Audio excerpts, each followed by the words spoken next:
বাকি রইল না তবে? হ্যাঁ, স্রেফ 15 জনই থাকছে। সত্যি আমাদের আর কারো স্বপ্ন নাই তাদের নিয়ে?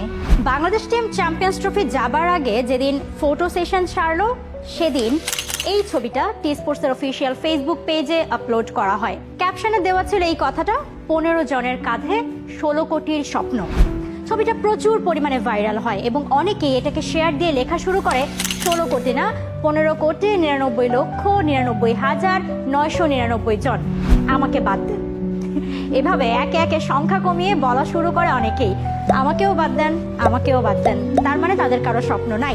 এবার মুদ্রার উল্টো দিকটা দেখি। লিটন কুমার দাস, যিনি চ্যাম্পিয়ন্স ট্রফির স্কোয়াডে নেই, তিনিও সেই 15 জনকে শুভকামনা জানান একই ছবি দিয়ে এবং ক্যাপশনে তিনি বলেন 16th ম্যান হিসেবে তিনি এই 15 জনের দলের সাথে আছেন। এখানে তো ক্রিকেটের বন্ডিং, সৌন্দর্য। আর ক্রিকেট মানেই যখন বাংলাদেশ, বাংলাদেশ একও হয় যখন এই ক্রিকেট শব্দটাতে এসে, তো চাইলে আমরাও কিন্তু লিটনের পর 17th, 18th, 19th ম্যান হিসেবে দাঁড়িয়ে যেতে পারি এই 15 জনের সঙ্গে। এখন চলেন আরেকটা বিষয়ে কথা বলি। এই তো দুবাই যাওয়ার আগে প্রেস কনফারেন্সে ক্যাপ্টেন শান্ত বললেন, আমরা চ্যাম্পিয়ন হওয়ার লক্ষ্যে যাচ্ছি। মানে জাস্ট সে বলতে দেরি, ধুমধুম আর হাহারি, এক কমেন্টে যাচ্ছে তাই গালাগাল আর হাসাহাসি।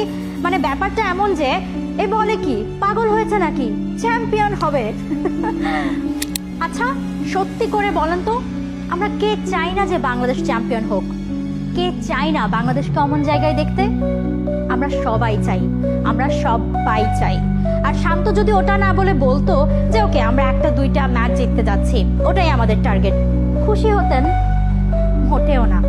তখন বলতেন, ওমা ক্যাপ্টেনেরই বড় লক্ষ্য নাই, দল কেমনে কি করবে। শান্ত কিন্তু কনফিডেন্টলি দারুণভাবে বলে গেছেন যে 8টা টিম আসছে, সেই 8টা টিমই কিন্তু কোয়ালিফাইড হয়েই আসছে আর তারা সবাই চ্যাম্পিয়ন হওয়ার দাবিদার। হ্যাঁ, এটা সত্যি দিনের পর দিন আমাদের বিশ্বাসে আঘাত লেগেছে ঠিক, তবে স্বপ্ন কিন্তু ভাঙেনি, আমরা আশা কিন্তু ছাড়িনি। আমি হলফ করে বলতে পারি, ওই যে আমরা যারা ফেসবুকে লিখেছি না, আমাকেও বাদ দেন, আমাকেও বাদ দেন, আমাদের স্বপ্ন নাই, আমরা যারা শান্তর কথা শুনে হেসেছি, তারাই 20 তারিখ থেকে টি স্পোর্টস খুলে বাংলাদেশের খেলা দেখতে বসে যাব।